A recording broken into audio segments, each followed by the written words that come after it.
Games in the Battlefront series show you what it's like to be on the battlefield in a way that is not possible when you decide to set the player up as the hero in the story. Now, before I continue with this, you could also argue that the same could be said of some of the Battlefield games, and that is true. But of the few Battlefield games I've personally played, only one of them actually focused on a battlefield. Most of them were linear campaigns in the same vein as Call of Duty, or they were simply multiplayer-only experiences, so I'll be saying Battlefront-style games here. The footage you're seeing is from 2005's Star Wars Battlefront 2, but any of the games in the style do apply. Such as the one Battlefield game I mentioned above, namely Battlefield 2 Modern Combat. These games offer the player the chance to play as something very different to most games. You do not play the hero. Instead, you play as a random soldier on the battlefield. You are ultimately disposable as an individual in that sense. And when you die in these games, you'll typically just, respawn as another numbered character. This allows us to tell a very different kind of story to most games of this nature. Instead of telling the tale of a heroic soldier who fought against the odds and came out on top, you are rather there to see the narrative of the battle itself. The soldiers rush at one another and die in droves. They all have different classes and characteristics, but there are usually only a handful of these kinds of classes. Are you a sniper, or an engineer, or an infantryman, and so on? You, as an individual, do not matter. Instead, you are the army itself, but in a different and more hands-on sense that can be found in RTS.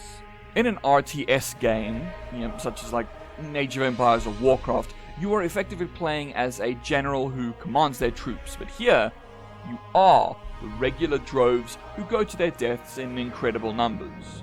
This, firstly, gives the game a kind of offline multiplayer vibe, because you simply have huge teams mashing against one another. But these games, when played in single player, are definitely distinct from a multiplayer game in that the relationship between yourself and your opponents is fundamentally different. In a multiplayer game, the narrative is essentially a back and forth between teams or individuals, and one will generally dominate. In a single player game, you are ultimately meant to win. In multiplayer, you strive to win, but it is not the intention of the devs for any one side to be the victor. Here, the expectation is that you will ultimately win, and you also have the chance to retry if you fail, and that is quite the point in your favor as the player. In Battlefront-style games, the ebb and flow of the battlefield and your eventual victory over the opposing army becomes the central focus of the story at play. There may be a story across maps, such as a single-player campaign that focuses on something in particular, like Battlefront 2's focus on a platoon of clone troopers during and after the Clone War in the Star Wars universe. But there is also a story that occurs within each battle. The fact that every single character you play as and fight against is either a number or a randomly generated name means that the game does not want you to become attached to any single character. None of them matter on their own. Their names come and go on the side of the screen when they die or do something of note, but that is for little more than the aesthetics of it. These games show the reality of war in that they are a place for many people to die, and most of those individuals will never be remembered. We remember the nation, sometimes the generals, and maybe specific platoons, but unless an individual soldier did something of exceptional note, most are forgotten.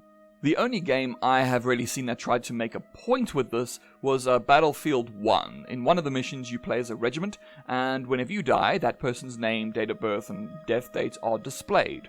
It shows that in real war, it is people who die rather than simple numbers. However, that does not change the reality of war. It is just numbers to those in charge. When you play a Battlefront-style game, you don't consider the individual lives of those you play as. If you're playing as a droid or a clone, you might even think that they don't have individual lives. But what about playing as one of the Republic soldiers? They would have had a life. Sure, it's just a game, but if you take it to mean something a little more real, it becomes a lot more uncomfortable. The typical standards of storytelling are thrown out the window by narratives like this. Most stories have protagonists, but here, the story is told as a group, and it does not matter who in that group does or does not die, so long as more of my number of soldiers are alive by the time most of your number has been depleted. While it can be easy to simply see this as a numbers game in which one side must deplete the other side's numbers, it shows a much grislier war-oriented storytelling style. Few have truly embraced the ways in which this can be used, because when you die in a Battlefront-style game, you don't truly respawn. You simply take the role of another bit of battlefield fodder. You are playing as different people, and most of them will likely die in the pursuit of goals that no single soldier wanted, but which was deemed necessary by those in charge. And you don't get to play as those who give the orders here, you just play as those who die in pursuit of those orders.